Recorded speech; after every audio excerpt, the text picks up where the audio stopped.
কোনো ধরনের credit card ব্যবহার করা জায়েজ হবে কিনা? ব্যাংকের ক্রেডিট কার্ড ব্যবহার করে এয়ারপোর্টের ফ্যাসিলিটিস ভোগ করা ইসলামের দৃষ্টিকোণ থেকে ব্যাখ্যা করলে ভালো হয়।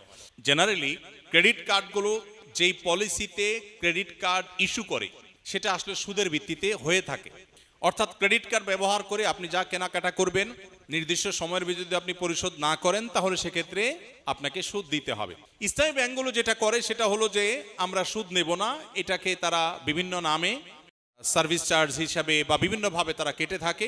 কিন্তু অনেকেই বলেন যে আমরা তো পলিসি এমনভাবে করা আছে যে আমার সেভিংস অ্যাকাউন্ট থেকে অটোমেটিক আমার কেনাকাটার টাকা কেটে নিবে, অতএব সুদ দেওয়ার অপশনই নেই।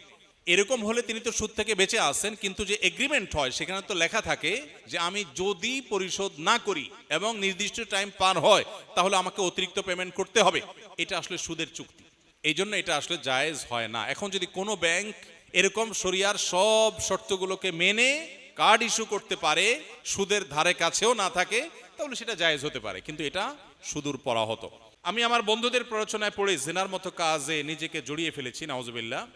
এখন এই পাপের জন্য খুব অনুশোচনা হচ্ছে। দেখুন, শয়তানের সবচেয়ে বড় অস্ত্রের নাম হলো নৈরাশ্য। শয়তান মানুষকে আশাহত করে দিলে এটা হয় তার সবচেয়ে বড় সাকসেসের বিষয়। আর ইমানদারের কাজ হলো কোনোভাবে শয়তানকে সাকসেস হতে না দেওয়া। আল্লাহ বলেছেন লা তাকনাতু মির রাহমাতিল্লাহ, আল্লাহর রহমতের আশা কখনো তোমরা ছেড়ে দিবে না, কখনো নিরাশ হবে না। ইন্নাল্লাহা ইয়াগফিরুয যুনুবা জামিআ, আল্লাহ সকল গুনাহ মাফ করে দিবেন। এমন কোনো পাপ নেই যে পাপ আল্লাহ মাফ করবেন না। ক্ষমার অযোগ্য বলতে পৃথিবীতে কোনো পাপ নেই। শিরকে আল্লাহ মাফ করবেন না যে কোরআনে বলা হয়েছে, এটারও ভুল মিনিং আমরা অনেকে জানি। এটার সঠিক মিনিং হলো পৃথিবীতে যদি কেউ শিরক করার পরেও তওবা করে, ফিরে আসে, অনুশোচনা করে, আল্লাহ মাফ করে দেন। যদি শিরক নিয়ে মারা যায় সেটা মাফ হবে না।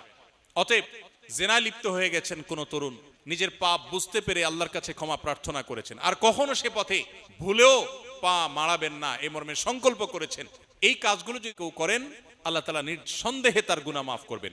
এবং আল্লাহর প্রতি সেই আত্মবিশ্বাসে আস্থা থাকতে হবে। বিধায় হতাশা নয়, বরং আল্লাহর প্রতি আত্মবিশ্বাসী আমাদের থাকতে হবে। 2 ডিসিমেল 2 কাঠা জায়গায় আমাদের মসজিদ, এখানে জায়গা হয় না। এখন আরেকজনে 15 ডিসিমেল জায়গা দিয়েছেন, তাই নতুন মসজিদ হচ্ছে।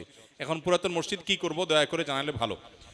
কোনো জায়গায় যদি মসজিদ হয় কিয়ামত পর্যন্ত সেটা মসজিদের মর্যাদায় থাকে, সেটাকে মসজিদের মর্যাদায় দিতে হয়। এই জন্য কোনো জায়গায় একটা ছোট মসজিদ আছে, এটা সংকুলান হচ্ছে না, খুব ভালো কথা, তো একটা নির্দিষ্ট দূরত্বের পর আরেকটা মসজিদ হবে। কিন্তু এই মসজিদটা একবার মসজিদ হয়ে গেছে, এটাকে মসজিদের জায়গাটাকে পরিবর্তন করে এটাকে মানুষের ঘরবাড়ি বানানো, অন্য কিছু করা, বা এটাকে